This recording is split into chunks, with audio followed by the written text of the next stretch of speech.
a gente compra o que compra? Essa é uma daquelas perguntas de $1 milhão, né? É super complexa. E é por isso que, nesta análise, a gente vai mergulhar de cabeça num campo fascinante chamado neuromarketing. A ideia é entender o que de fato acontece lá dentro do nosso cérebro na hora de decidir uma compra. Pois é, essa é a questão central. Quantas vezes alguém já falou, segunda-feira eu começo a dieta, mas aí no supermercado a mão vai direto naquele doce na prateleira? Acontece, né? Existe um espaço enorme entre o que a gente declara que vai fazer e o que a gente realmente faz. E é justamente essa lacuna que o neuromarketing investiga.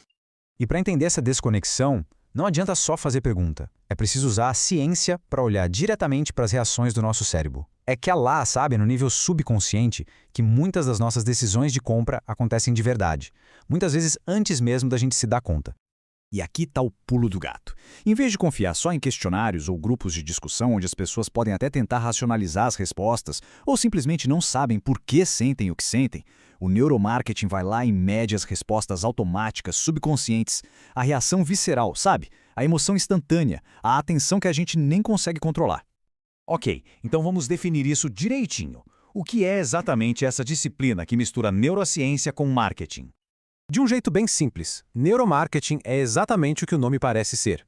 É pegar os métodos da neurociência e aplicar para entender o comportamento do consumidor.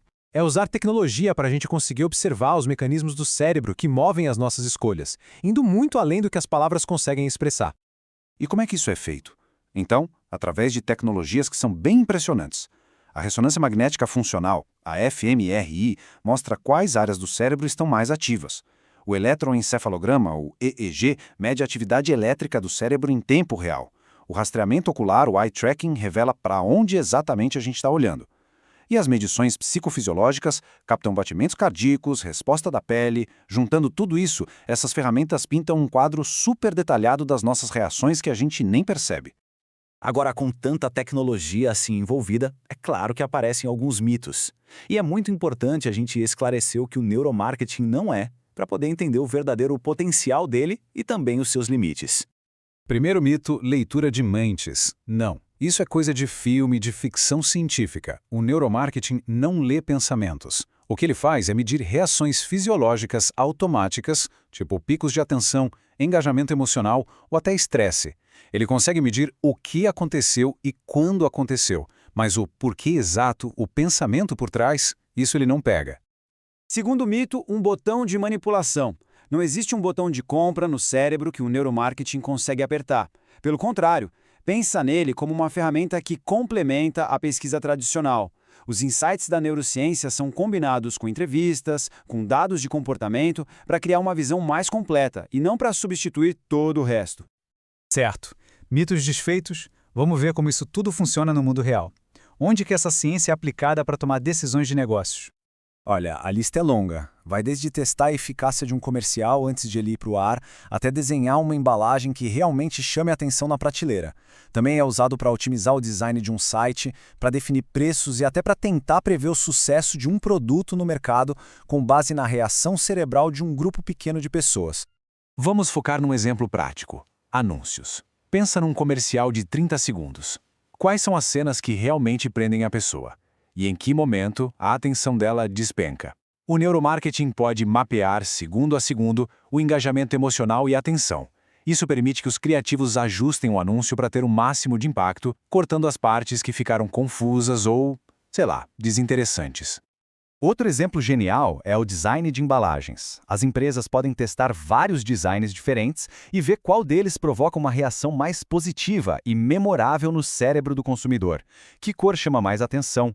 Qual formato passa uma ideia de mais valor? São decisões que podem literalmente definir o sucesso de um produto lá no ponto de venda. Mas como toda ferramenta poderosa, o neuromarketing não é uma solução mágica, né? É fundamental a gente ter uma visão equilibrada, reconhecendo tanto o potencial quanto as limitações e as importantíssimas questões éticas que vêm junto. Aplicar essa ciência de um jeito que seja eficaz e responsável, bom, é um processo complexo com desafios bem reais pela frente. E esses desafios são bem claros. Primeiro, o custo. Equipamentos como o fMR são caríssimos e exigem especialistas para operar. Segundo, a ética. É essencial, é fundamental garantir o consentimento e a privacidade de quem participa. E por fim, a interpretação. Só porque uma área do cérebro acendeu, não quer dizer uma única coisa. Correlação não é causalidade, e precisa de muito rigor científico para tirar as conclusões certas. Essa citação resume perfeitamente a abordagem correta. O neuromarketing brilha mesmo quando é usado como parte de um conjunto maior de ferramentas. Ele nos dá uma camada de entendimento que as palavras sozinhas não conseguem alcançar, mas exige responsabilidade, muito rigor científico e integração para ser valioso de verdade. E a gente termina com uma questão para a gente pensar. Ao desvendar os mecanismos automáticos das nossas escolhas, o neuromarketing nos oferece um poder imenso. A pergunta fundamental que fica é: onde que a gente traça a linha entre entender o consumidor e influenciá-lo de formas que nem ele mesmo percebe? É uma conversa que, para todos nós, está só começando.